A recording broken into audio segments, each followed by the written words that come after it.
ऐसे ये चारों तरफ से। तो रूम तो अच्छा दिख रहा है, 2 बेड जैसे दिख रहे हैं। तो कुछ छोटे छोटे लाला माता। चल लीजिए, एक चीज़ की कमी और रह गई थी जिसकी पूर्ति भी यहाँ पर हो गई है। मतलब जो सहयोग राशि है अपनी स्वेच्छा से और सामर्थ्य अनुसार दिया जा सकता है। कार्यालय होने के साथ साथ जो गऊ के विभिन्न उत्पाद बनते हैं, गोभी की सब्ज़ी, दाल और रोटी। तो ये श्री गोलोक धाम है। घूमना है, विचरण करना है, विश्राम करना है। तो बहुत शुद्ध सात्विक भोजन यहाँ प्राप्त होता है, जो मैंने अभी पाया। देखिए कितनी सारी गैया हैं। ये मैं अभी पहला जो यूनिट है इनका गौशाला का, वहाँ पर आया हूँ। तो यानी भोजन प्रसादी अगर किसी को पाना हो तो यूनिट 2 में जहाँ से हमने व्लॉग शुरू किया था वहाँ पर नहीं प्राप्त होता है। ये प्रसादालय आपका यूनिट 1 में है। तो चलिए, ये जो यूनिट 1 है गौशाला का, उसका भी हम दर्शन कर लेते हैं। गाय जो हैं अभी इतनी सारी संख्या में चर के वापस आ रही हैं। और मैंने अभी भैया से पूछा तो उन्होंने बताया कि ये जो ओपन में जो एरिया है वहाँ पर सामने, वहाँ पे जाके फिर घूमना है, विचरण करना है, विश्राम करना है। वहाँ पहाड़ भी दिख रहे हैं। अभी शेड उसके कोहरे की वजह से ठीक से नज़र नहीं आ रहा होगा। देखिए बहुत सारी गायें वहाँ उस पहाड़ी पर बैठी हुई है। तो पूरा ये प्रांगण तो इसी गौशाला का है। तो संख्या तो मैं बता नहीं सकता कितनी है। विशाल गाय आप देख ही रहे होंगे। सुंदर गौ माता के दर्शन कर लीजिए। इतनी संख्या में गायें जो है श्री कृष्ण की स्थली में ही हो सकते हैं, ब्रजभूमि में ही हो सकते हैं। जय हो। श्री कृष्ण भी ऐसे ही गौओं को चराने के लिए जंगल में जाते थे, गोवर्धन में, बरसाना में, वृंदावन में, अपने सखाओं के साथ, बाल गोपालों के साथ। तो ये समझ लीजिए कि बस श्री कृष्ण हमको कहीं आसपास नज़र नहीं आ रहे हैं, अदरवाइज़ गैयों के बीच में ही कहीं पर वो अपने सखाओं के साथ होंगे ही होंगे। ये जो इस तरफ स्थान है, मंदिर जैसा लग रहा है, ये कार्यालय है। और यहाँ पर कार्यालय होने के साथ साथ जो गऊ के विभिन्न उत्पाद बनते हैं वो यहाँ पर विक्रय के लिए उपलब्ध हैं। तो किसी को अगर ख़रीदना हो तो वो यहाँ से ख़रीद सकते हैं। और कुछ ये सेवाएं लिखी हैं जो अभी जिस यूनिट में हम हैं, यूनिट 1 में, यहाँ लिखा भी है भाग 1 कार्यालय है, जिसके हम अभी ठीक सामने ही है। और गौवंश विचरण स्थल है जो हमने भी देखा, गाय चरने जा रही थी। डेयरी है, पंचगव्य उत्पाद जो मैंने अभी पीछे बताया इधर। यहाँ पर गौ आरती स्थल है, गौधूली, अभी जो बहुत सारी गौ आ रही थी वहीं पर आरती भी होती है। भोजन प्रसादी भी हमने देखी। और हरा चारा जो साइलेज जिसको कहते हैं वो यहाँ पर है। आगे देखते हैं कि यहाँ श्री माता गौशाला श्री मान मंदिर सेवा संस्था गहवर वन मानपुर बरसाना। तो ये श्री गोलोक धाम है। इसके अंदर प्रवेश कहाँ से होते हैं हम एक बार देखते हैं, फिर अंदर दर्शन करते हैं। अंदर से प्रवेश करने पर बहुत सुंदर उपवन जो है वो यहाँ पर कार्यालय के ठीक सामने बना हुआ है। तो जैसे भोजन पानी अगर कर लिया, थोड़ा विश्राम करना है या विहार करना है, तो इस सुंदर उपवन में विहार किया जा सकता है। देखिए कितना अच्छा लग रहा है। अभी बस कोहरा है, कोहरे की वजह से आपको जो है दर्शन वैसे उतने अच्छे नहीं हो पा रहे हैं। वैसे कोहरे में भी सब चीज़ें बहुत अच्छी ही दिख रही हैं। ऐसे ये चारों तरफ से, ऐसे ये चारों तरफ से सुंदर सा यहाँ गार्डन है। श्री राधे श्याम। तो अभी जो हमने गाय देखी ना, बहुत सारी जो गई हैं चर के, वो इसी ब्लॉक से गई है जो हम देख रहे हैं अभी गार्डन के ठीक इस तरफ सामने। तो गाय का दूध भैया वगैरह इधर ही निकालते हैं क्या? उधर है क्या? अच्छा।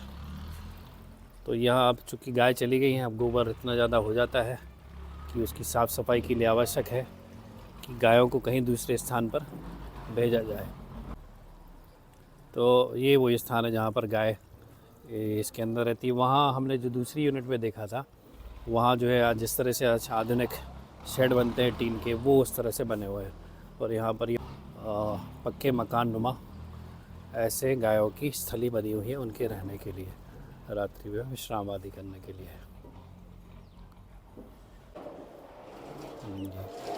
यहाँ जो अभी हम देख रहे थे उन शेड्स के नीचे, यानी जहाँ पर गायें अपना भोजन पानी करके चारा वारा चर के जो चरने चली गई हैं, तो ऐसे ही है, फिर सफाई अंदर होती रहती है।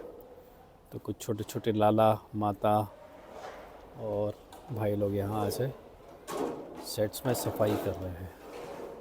इसके लिए गायों को भेजना पड़ता है। ये पीछे जो हमने प्रसादालय जहाँ अभी पाया, उसके पीछे जो रसोई है ये भी विशाल है। जैसे रोटियां बनने की बड़ी बड़ी मशीन है, वैसे ही बड़े बड़े कढ़ाई भी हैं जो यहाँ पर भोजन प्रसादी बनाने के लिए तैयार किया जाता है। प्रसादालय के ठीक बगल में ये संकीर्तन भवन जैसा कुछ लग रहा है। पक्षी देखिए उड़ गए। हाँ, लिखा तो है संकीर्तन निकुंज, यहाँ कीर्तन वगैरह होता होगा। एक बार सीढ़ियों से चढ़ के ऊपर हम देख लेते हैं, इसका एक नज़ारा ले लेते हैं। जय हो। सुंदर लता पताएं हैं इधर दरवाजे पर। वाह, अच्छा, वो विश्राम कर रहे हैं इधर। श्री राधे। वाह, ये तो कुछ यज्ञ भवन जैसा लग रहा है, लेकिन जैसा स्थिति दिख रही है उसके हिसाब से लग रहा है कि लोग यहाँ पर रुकते होंगे। गद्दे डले हैं नीचे और बड़ा खूबसूरत भवन है। चल लीजिए, एक चीज़ की कमी और रह गई थी जिसकी पूर्ति भी यहाँ पर हो गई है। अभी जो माता जी भोजन कर रही है, मैंने उनसे पूछा कि ये जगह किस लिए है, तो उन्होंने बताया कि यहाँ पर लोग आके ठहर सकते हैं। तो मैंने पंजीयन वगैरह के लिए पूछा कि कोई एंट्री वेंट्री करानी पड़ती होगी, तो बोला ऐसा कुछ नहीं है, कोई भी आके यहाँ पर ठहर सकता है, रुक सकता है। हाँ, थोड़ा ओपन है, हॉल है, लेकिन गद्दा है और रजाई वगैरह है, सब यहाँ पर आप देख ही रहे हैं इसमें उपलब्ध हो जाते हैं। तो ये भी देखिए, किसी चीज़ की कोई कमी नहीं है। रहना, खाना, चिकित्सा, बीमार हो जाए तो इसके लिए व्यवस्था, सब कुछ यहाँ पर श्री जी की कृपा से और रमेश बाबा जी महाराज की कृपा से, उनकी तपस्या की वजह से यहाँ पर सब कुछ उपलब्ध है। बस अब करना क्या बाकी है, भजन। वाह जी वाह, बढ़िया। ये संकीर्तन निकुंज है। देखिए कितनी अच्छी गाड़ी जा रही है, इसके भी हम दर्शन कर लेते हैं। जय हो। तो यही है रमेश बाबा जी और जो चित्र में नज़र आ रहे हैं। और ये संकीर्तन भवन भी है, यहाँ कीर्तन वगैरह भी होता है, कुछ कथा वगैरह भी हो जाती है। ये ऐसा सुंदर सा। तो इनका एक रस मंडप भी है जहाँ पर नित्य शाम को रास लीला वगैरह होती है, वो भी हम चलेंगे दर्शन के लिए। फ़िलहाल हम इस व्लॉग में गौशाला की अच्छे से दर्शन कर लेते हैं, सारी चीज़ें समझ लेते हैं। कार्यालय के ठीक सामने ये जो अभी हमने उपवन देखा, और इसके ठीक उस तरफ जहाँ हमने गाय की शेड देखी, और उनके ऊपर जो भवन बने हुए हैं, जैसे कि ये भवन है, इस पर लिखा है तुंग विद्या कुंज, और उस तरफ एक भवन है जिसका नाम है रंग देवी कुंज। तो ऐसे ये एक ये चित्रा कुंज है, लगता है सभी सखियों के नाम पर ये। तो अभी जैसे हमने वो हॉल देखा था सत्संग संकीर्तन निकुंज, जहाँ पर लिखा हुआ था, जहाँ पर बहुत सारे लोग ठहरे सकते हैं, ओपन है, हालांकि वो हॉल है बड़ा। और ऐसे ये जो भवन है जो मैं अभी आपको नाम बता रहा था, ये भी गेस्ट हाउस है। और कार्यालय मैंने जाके पता किया, वहाँ के शर्मा जी हैं, उन्होंने बताया कि जब खाली रहते हैं तो उपलब्ध हो जाते हैं। शुल्क वगैरह के बारे में मैंने पूछा था, कि बोले शुल्क ऐसा है कि गौ सेवा करिए, और गौ के लिए जो आप सहयोग कर सकते हैं, ज़्यादा से ज़्यादा लोगों को प्रेरित कर सकते हैं गौ सेवा के लिए, वही शुल्क है। मतलब जो सहयोग राशि है अपनी स्वेच्छा से और सामर्थ्य अनुसार दिया जा सकता है। तो उपलब्धता के ऊपर रहता है। अभी चूँकि नया साल, अंग्रेजी नया साल आने वाला है, देखिए पक्षी कितनी अच्छी चहचहाट कर रहे हैं, आवाज़ कर रहे हैं, राधे राधे।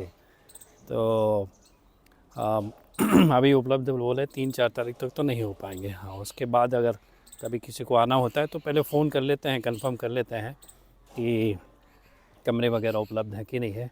एक रूम में उन्होंने बताया कि 5 से 6 लोग आराम से बन जाते हैं। तो अगर एक बड़ा समूह आ रहा है तो यहाँ पर ये जगह बहुत अच्छी है। यहाँ पर सब कुछ है, इतने प्राकृतिक देखिए वातावरण तो बहुत अच्छा है ही है। ब्रजभूमि है, बरसाना धाम है, और ये आप कह लीजिए कि परिक्रमा मार्ग का सेंटर है। तो यहाँ से सभी क्षेत्रों में दर्शन के लिए कोई भी जा सकता है। तो कभी हम कोशिश करेंगे, अगर यहाँ कभी ठहरने का अवसर प्राप्त हुआ, और अभी हम जाके देखते हैं अगर कोई अलाउ कर देगा तो किस तरह के रूम होते हैं वो एक बार हम देख लेते हैं। तो आप यहीं सेवाएं दे रहे हो।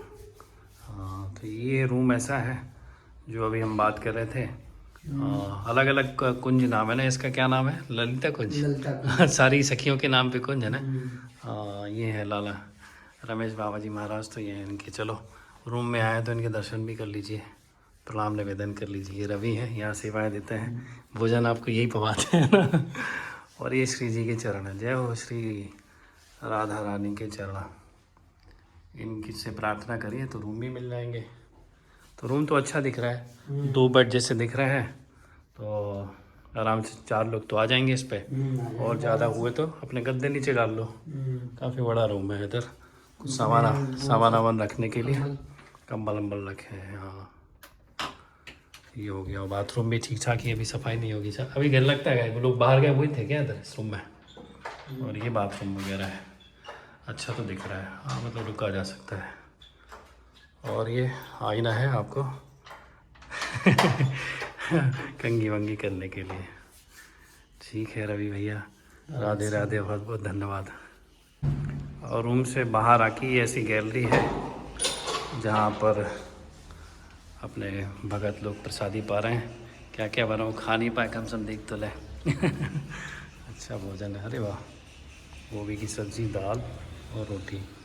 तो ये जो भोजन है वो जो अलग अलग, वो जैसे ये ललिता वो है कुंज, तो सबके लिए अलग अलग बनता है या सब अलग अलग बनती है। सबके लिए अलग अलग बनता है? अच्छा, सब्जी एक जैसी बनी, वहाँ भी वैसी सब्जी बनी थी।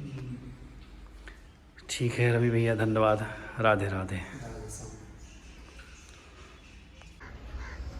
तो ये है ऐसे सारी अष्ट सखियों के नाम पे। अष्ट सखियाँ हैं और ज़्यादा भी हो सकती हैं, मतलब सखियाँ नहीं, कब्रों की बात कर रहा हूँ, इनकी बात कर रहा हूँ, निकुंज की बात कर रहा हूँ। देखिए यहाँ रुकेंगे तो यहाँ रुकने का आनंद ही कुछ ज़बरदस्त रहेगा। वाह जी। अब देखिए उपलब्धता जब होगी तो शर्मा जी हैं करके, और संभव होगा तो हम डिस्क्रिप्शन में उनका नंबर डाल देंगे। और आप भी अगर आपकी इच्छा होती है तो जब आप आएँ तो उनसे बात करके पूछ सकते हैं कि यहाँ खाली है कि नहीं है। देखिए वातावरण बहुत अच्छा है इधर, रुकने में अच्छा आनंद आएगा। भोजन प्रसादी भी देख ही रही थी, बहुत शुद्ध सात्विक सात्विक और स्वादिष्ट है। और बाहर निकलते ही से आपको ऐसे गार्डन दिखेगा, नीचे गौ माता दिखेंगी, तो उनके दर्शन होते रहेंगे। इस पवित्र वातावरण में अगर रुकेंगे तो उसकी तो बात ही क्या है। तो ठीक है जी, हमने कहा कमरा हमने देख लिया है, तो एक बार आपको भी दर्शन करा देते हैं और आगे हम यात्रा जारी रखेंगे। श्री राधे। गाड़ियों से आएंगे तो गाड़ियों के लिए पार्किंग की व्यवस्था भी है, ये कार से भी आ सकते हैं, कुछ लोगों की बाइक भी खड़ी है। और बाहर ये ऐसे यहाँ से आने का रास्ता है, सामने गौ माता के सेट्स हैं। ये थोड़ा थोड़ा मुझे कुछ कुछ मिलता जा रहा है। मैंने कहा जब तक बैटरी है तब तक आप लोगों को कुछ कुछ जो कुछ भी मैं देख रहा हूँ वो तो दर्शन करा ही दूँ। ये देखिए, जय हो। ऐसा ही अद्भुत वातावरण है यहाँ का। गई माता की आवाज़ भी सुनाई पड़ती रहेगी, इससे अच्छी देखिए क्या बात हो सकती है। गायों की, बछड़ों की रमाने की आवाज़ आती है। श्री राधा गौ गोपाल मंदिर भी है। अच्छा, अच्छी नज़र चली गई इस पर तो मेरी। तो मंदिर के दर्शन भी हम, और अगर बैटरी बची रही तो अभी कर लेंगे, और नहीं तो कल तो हम यहाँ से आगे की यात्रा तो जारी रखेंगे।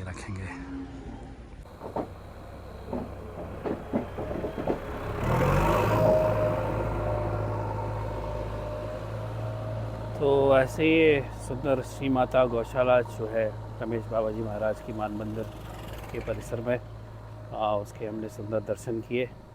और इसके बाद हम अपनी यात्रा जारी रखते हैं। तो उम्मीद है आपको ये गौशाला के दर्शन, श्री माता जी गौशाला के दर्शन, और अभी जैसे जितने भी दर्शन आपने किए हैं हमने मिलकर, वो आपको पसंद आए होंगे। तो आपसे रिक्वेस्ट है, कभी कभी मैं करता हूँ, लाइक अवश्य करें, और कम से कम राधा राधा तो आप कमेंट में लिख ही सकते हैं। सब्सक्राइब भी कर लीजिए, नहीं भी सब्सक्राइब किया है तो वीडियो अच्छे लगते होंगे आपको, नहीं लगते हैं तो आगे लगेंगे, ऐसा मेरा अंदाज़ा है, ऐसी उम्मीद है। तो राधे राधे, श्री राधे।